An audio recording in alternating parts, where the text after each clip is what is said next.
Olá, amigos. Bem-vindos mais uma vez ao nosso curso online da Vox Idiomas. Hoje nós vamos dar continuidade à matéria que foi vista na última aula, que é o Simple Present.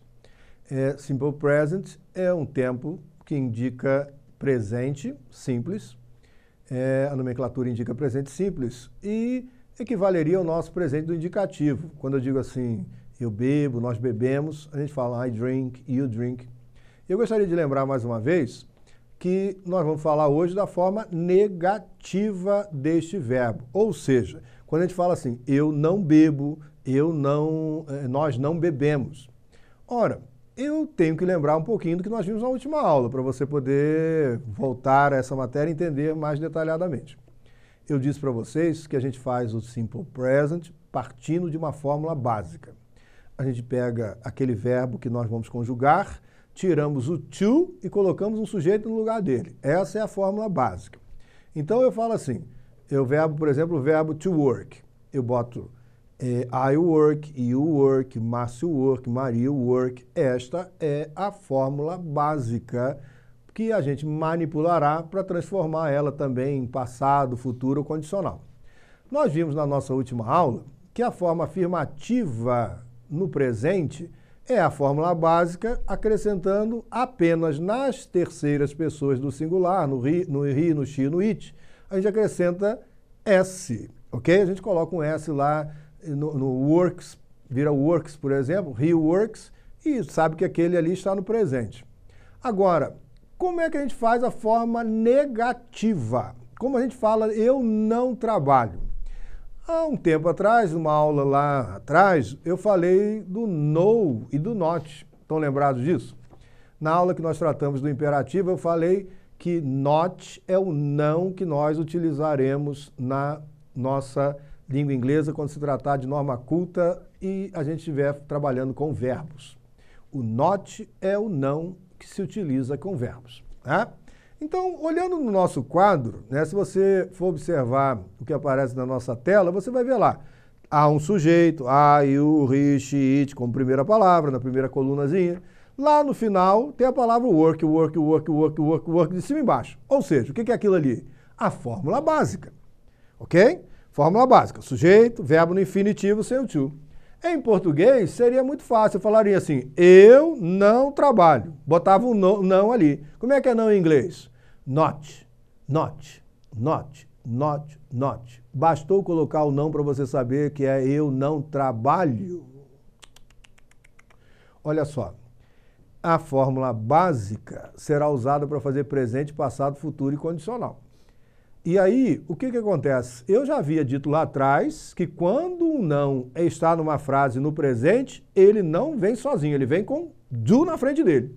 Quando um não está numa frase no passado, ele vem com did junto dele. Quando ele está no futuro, ele vem com will antes dele. Ou seja, se é não, tem que vir com o indicativo de que aquele verbo work está no presente. E qual é o indicativo de que o verbo work está no presente? É do. Porque a mesmíssima frase, se eu falasse assim, I did not work, eu não trabalhava. E a mesma frase, se eu botasse I will not work, eu não trabalharei. Não basta, porque será work, work, work, né? Sempre no presente, no passado, no futuro, no condicional. E aí o que ocorre? Eu sou obrigado a colocar, se a frase está no presente, o do para indicar que é não no presente. Aquilo ali se chama auxiliar do verbo. O auxiliar que vai indicar que aquele verbo está no presente e o not indicar que é presente negativo. Então, isso é muito importante você observar, porque na nossa lógica, o não vem na segunda posição gramatical. Eu falo assim, eu não trabalho. Beleza. Eu não trabalhava. Beleza. Eu não trabalharei. O não sempre na segunda posição gramatical. E o que está indicando que é presente? Eu não trabalhou. Eu não trabalhava. Eu não trabalharei. Esse arei aí é o que indica que está no futuro, né? Agora, no inglês não tem diferença no verbo. O verbo ficar work, work, work, tanto no presente, no passado, no futuro, no condicional. Como não tem terminação, você é obrigado a colocar o quê? O auxiliar que vai indicar que está no presente, que é o nosso caso. O nosso auxiliar é do. Aí você vai falar para mim, mas professor, eu estou vendo no quadro, né? Se você observar ali no quadro, você vai ver assim, ó, does not. E por que tem esse does? Você lembra que eu falei para vocês que às vezes a gente bota o S lá, bota S, S ou IS lá naquele S da terceira pessoa. Quando a gente está fazendo a forma negativa, o S não fica no verbo. O S vai para o auxiliar. E como ele termina com a letrinha O ali, em vez de botar um S, você tem que colocar ES, por força de regras de gramática que são até as mesmas regras do plural que são aplicadas a esses verbos nessa terceira pessoa na hora de colocar S. Então, reparem que na forma afirmativa, o S fica no verbo. Works, works, works. Na forma negativa, o S fica no auxiliar. Para que serve esse S aí, ou esse S? Como eu já disse para vocês, para encher o saco. Tava fácil demais se fosse do, de cima e embaixo. Né? Se você esquecer de falar does, he, does not, ninguém vai deixar de entender você, mas está errado, ok? Então, para quem está começando a falar uma bobagem, é até natural. Agora, com o passar do tempo, você vai ter que aperfeiçoar a sua língua para você falar com mais clareza e de maneira gramaticalmente correta. Né? Agora, nós temos, se você observar mais uma vez no nosso quadro, né, você vai ver lá que nós temos do not e does not, e o do not indicado com sinal de igual ali, don't, e o does not indicado doesn't. Ora, nós podemos juntar essas duas palavras e fazer uma palavrinha que se fala mais rápido, né? É a forma contracta daquele do e daquele not, ou daquele does e daquele not. Nós não iremos estudar formas contractas nesse momento, mas essas formas contractas equivaleriam, poderiam ser colocadas no lugar do do not ou do does not ali tranquilamente. Ou seja, caso eu queira negar, não basta colocar o não. Tem que colocar o não, junto do não, o auxiliar que indicará o tempo da nossa frase. E esse auxiliar vem sempre na terceira posição gramatical quando se tratar de verbos na norma culta da língua inglesa. Então, se você tiver na dúvida, se coloca como terceira palavra, segunda palavra, quarta palavra, não leve em consideração o número de palavras para colocar o not. Leve em consideração posição gramatical. O que é isso? Sujeito, auxiliar e not. O sujeito pode ser um nome imenso. João da Silva do, ou não, do não, does not, né? Porque é ele, né?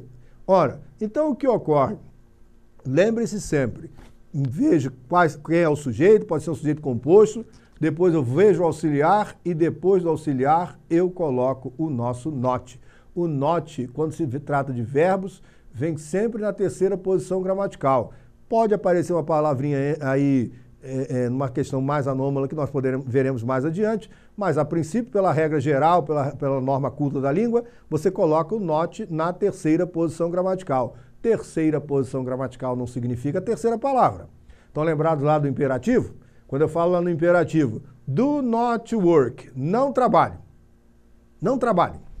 Mas, professor, aí é segunda palavra, mas terceira posição gramatical. Porque estão lembrados que eu falei que o imperativo tem o iuzinho oculto lá, né? Iu oculto é uma posição gramatical, um sujeito oculto.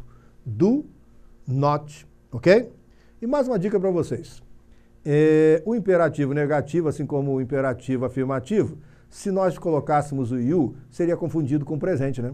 Eu falo assim, you do not drink. Se eu não boto o you, deixa de ser presente e passa a ser imperativo. Repararam isso? É por isso que o you do imperativo é oculto, porque senão as pessoas confundiriam, né? Se colocasse lá aquele you no imperativo, ok?